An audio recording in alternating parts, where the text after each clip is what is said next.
Steelers Eagles, very fun game that we have here. Two of the better teams in the NFL playing at a very, very high level. Since you just kind of talked about your plus factor there, I'll start with my matchup that matters. So it seems like there's been a little bit of airing of some dirty laundry here between Jalen Hurts and AJ Brown. You know, maybe they're not as good of friends as they once were or we once thought. You know, AJ Brown was very short and sweet. Short and sour, maybe that's sweet, and in what he thought wasn't going well with the team last week in a win, by the way. Right. Like, what's wrong with the passing, or what's wrong with the offense? He just goes, passing. It's like, oh, okay, great. Yikes, that's tough. So obviously, like, this is one of the better teams in the NFL. The Eagles have one of the better records in the NFL. And for the longest time, I've been saying, like, this Eagles team, it's not the team of last year. Like, they don't feel like this fraudulent, 10-2, whatever their record was last year when we started asking these questions. But I wonder if that's creeping back a little bit here with what we have seen so far this week. One of two things is going to happen here.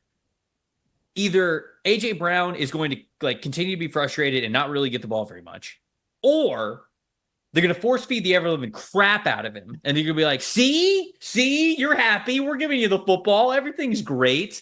They're going up against a matchup that at least should be pretty ripe for AJ Brown to take advantage of. So my matchup that matters is AJ Brown. My matchup that matters is not the relationship and friendship between AJ Brown and Jalen Hurts. It is actually AJ Brown versus Joey Porter Jr., the Steelers corner, because what does A.J. Brown do really well? Catches the deep ball, right? He's one of the best in the NFL at doing so. On throws of 20 or more yards, Joey Porter Jr. is yielded just a 28.5 coverage grade this season. It's one of the worst of any starting corner in the NFL. He also has 4 penalties against him, which is really the big matchup here is, can Joey Porter cover A.J. Brown in a way where he is not yielding defensive holding and defensive pass interference? Because he just has not been able to do it so far this season, and this will be your toughest test. Outside of maybe going up against George Pickens in practice, because we know that he is also up there for one of the best deep ball receivers in the NFL, A.J. Brown's basically the best that he's going to face this season. He's already struggled to do so. It's only getting worse this week. Can he step up to the challenge against A.J. Brown? So that's my matchup that matters there. What about you? It goes along with that because I do think that if the Eagles are smart for a lot of reasons, that's going to be kind of the concentration of this offensive attack against Pittsburgh, which you do see a little bit of an opportunity there with a young corner in Joey Porter Jr., who, like you said, is very penalty prone. Because if you look on the ground and what the Eagles have done so well on offense this season, namely Saquon, one of the many strengths of this Pittsburgh defense is their run defense.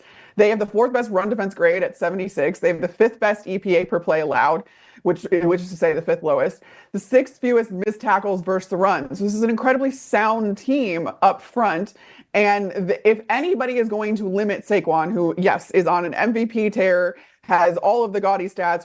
You don't need to go through, any of Derrick Henry's stats. You don't need to go through Saquon's stats. They're essentially the same.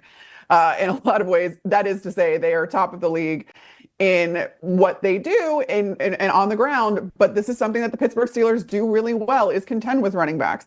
And we've seen the way that they can do that all season. So now, if you're smart, if you're Philadelphia, then I guess if you're getting shut down on the ground and you're trying to make A.J. Brown happy, you can kill 2 birds with 1 stone if you just take advantage of what A.J. Brown gives you down the field.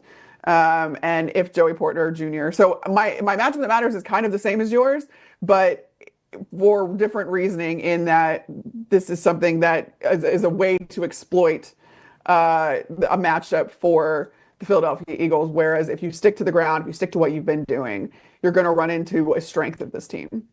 When it comes to plus factors, I'll go to the other side of things. I'll take the rookie cornerback Quinyon Mitchell specifically against deep ball passes. And originally I wrote this note thinking that George Pickens could be out there. It kind of looks like there's, as Mike Tomlin said, an outside chance that George Pickens is going to be available for this game. So it doesn't look like he's going to play because they're going to need him healthy for a playoff run. But when you look at Quinyon Mitchell, 15 targets of throws of 20 or more yards this season, just 3 receptions allowed. Pretty incredible for a rookie. And even though George Pickens isn't going to be out there, the moon ball is the identity of what Russell Wilson wants to do in the passing game. And so somebody else is going to be running some of those routes. And Quinyon Mitchell, I feel like could have handled things even if George Pickens would have been out there. Now, who is it going to be on the other side of those long passes from Russell Wilson? Because, man, if they're not able to push the ball down the field at all, it's hard to see them outscoring the Philadelphia Eagles in this game. So I feel as though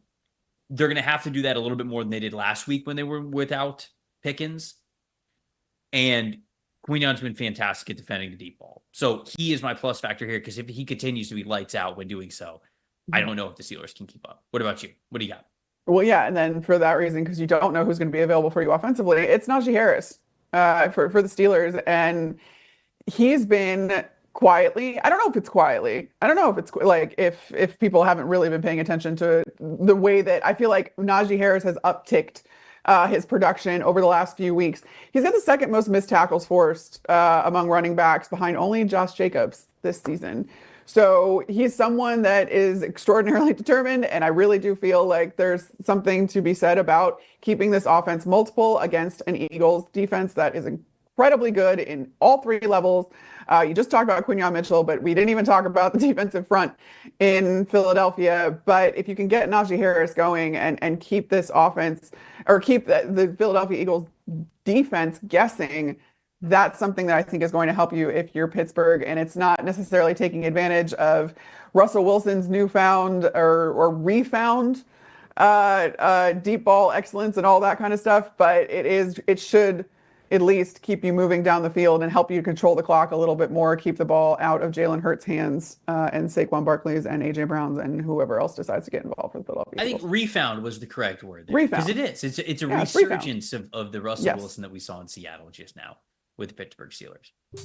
Thanks for watching, everybody. Make sure you like and subscribe the video. And if you don't have a PFF Plus subscription, you can get one to see all the premium stats that we talked about here on the show, plus the expert betting and fantasy advice over at subscribe.pff.com. The description is also right below. So if you are not a PFF Plus subscriber, you can become one today.